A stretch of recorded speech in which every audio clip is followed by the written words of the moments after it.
Code படத்தை பற்றி சில அப்டேட் நம்மளுக்கு கிடச்சிருக்கு. அதுக்கு முன்னாடி நம்ம சேனலை சப்ஸ்கிரைப் பண்ணாமல் பார்க்குற தளபதி வீரன்ஸ் எல்லாருமே வந்து சப்ஸ்கிரைப் பண்ணிட்டு பாருங்க. இதில் ரொம்ப இம்பார்ட்டன்டான ஒரு அப்டேட் என்னன்னா வந்து கேப்டன் விஜயகாந்த் சார் வந்து இந்த படத்தில் வந்து ஏஐ மூலமாக வந்து கொண்டு வந்திருக்காங்க அப்படின்னு சொல்லிட்டு வந்து நியூஸ் கிடச்சிருக்கு.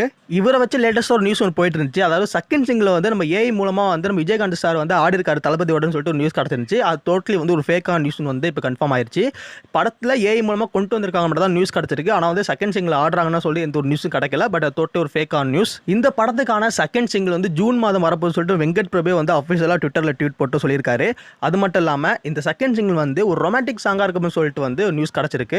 இதில் ஒரு ஹைலைட்டான விஷயம் என்னன்னு கேட்டிங்கன்னா வந்து ஃபர்ஸ்ட் சிங்கிள் கோட் படத்தை ஃபர்ஸ்ட் சிங்கிள் வந்து நிறைய பேருக்கு வந்து பிடிக்காம இருக்குது. பட் காரணம் என்னன்னா வந்து எக்ஸ்பெக்ட் பண்ண அளவுக்கு வந்து சாங் இல்லைன்னு சொல்லிட்டு நிறைய பேர் சொல்லிட்டு இருக்காங்க. பட் இருந்தாலும் அது வந்து எல்லா ரெக்கார்டும் அதோட அரபிக்குத்து வியூஸ் ரெக்கார்டே வந்து பிரேக் பண்ணிருச்சுன்னு தான் சொல்லி ஆகணும். அது மட்டும் இல்லாமல் இப்போ வரப்போகிற செகண்ட் சிங்கிள் வந்து உண்மையிலே வந்து ரொமான்டிக் சாங்காக இருந்தாலும் ரொம்ப பெட்டர் எல்லாருக்கும் ரொம்ப பிடிச்ச மாதிரி இருக்குன்னு சொல்லிட்டு நியூஸ் வெளியே வந்திருக்கு. பட் பாப்போம் இவன்ற மகிமையை.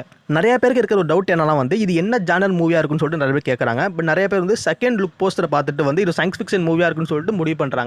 பட் நம்மளுக்கு அடுத்த நியூஸ் வரையும் வந்து இது ஒரு சயின்ஸ் ஃபிக்ஷன் மூவியாக இருக்கிறதுக்கான வாய்ப்புகள் அதிகமாகவே இருக்குது அப்படின்னு கூறப்படுது.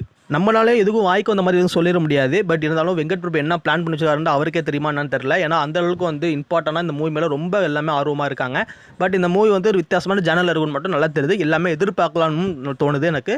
நிச்சயமாக ஒரு நல்ல ஒரு படமாக ஒரு சூப்பரான பெஸ்ட்டான மூவியாக கொடுப்பாங்கன்னு சொல்லிட்டு எனக்கு நம்பிக்கை இருக்குது. பட் பொறுத்து வந்து பார்ப்போம். நேற்று ஒரு வீடியோ பார்த்துருந்துருப்போம். காசி தேட்டரில் வந்து கில்லியோட போஸ்டரை வந்து கிழிச்சிருந்ததை பற்றி ஒரு தல ரசிகர்கள் வந்து அதை பற்றி இப்போ என்ன நியூஸ் கிடச்சிட்டு தான் வச்சா. பட் நேற்றே வந்த நியூஸ். பட் இருந்தாலும் இந்த வீடியோவில் சொல்லிடுறேன். அதாவது அந்த கிழிச்ச நபரை வந்து போலீஸார்கள் வந்து அரெஸ்ட் பண்ணியிருக்காங்க. அது மட்டும் இல்லாமல் மன்னிப்பு வீடியோவும் வந்து ரிலீஸ் ஆயிருக்கு. பட் இந்த வீடியோ கடைசியில் போகிறேன், எல்லாம் பாருங்க. நீங்கள் ஒன்றும் நம்ம சேனல் சப்ஸ்கிரைப் பண்ணலாம், மறக்காம சப்ஸ்கிரைப் பண்ணி வச்சுங்க. தேங்க்ஸ் ஃபார் வாட்சிங்.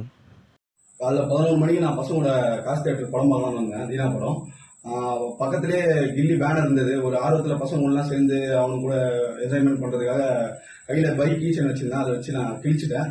இது மூலயமா அண்ணன் விஜய் அவர்களுக்கும் தமிழக வெற்றி கழக நண்பர்களுக்கும் என்னுடைய மன்னிப்பை நான் கேட்டுக்கொள்கிறேன். மேலும் இது போன்ற சம்பவங்கள் ஈடுபட மாட்டேன்றத பல வழியும் மன்னிப்பு கேட்டுக்கொள்கிறேன்.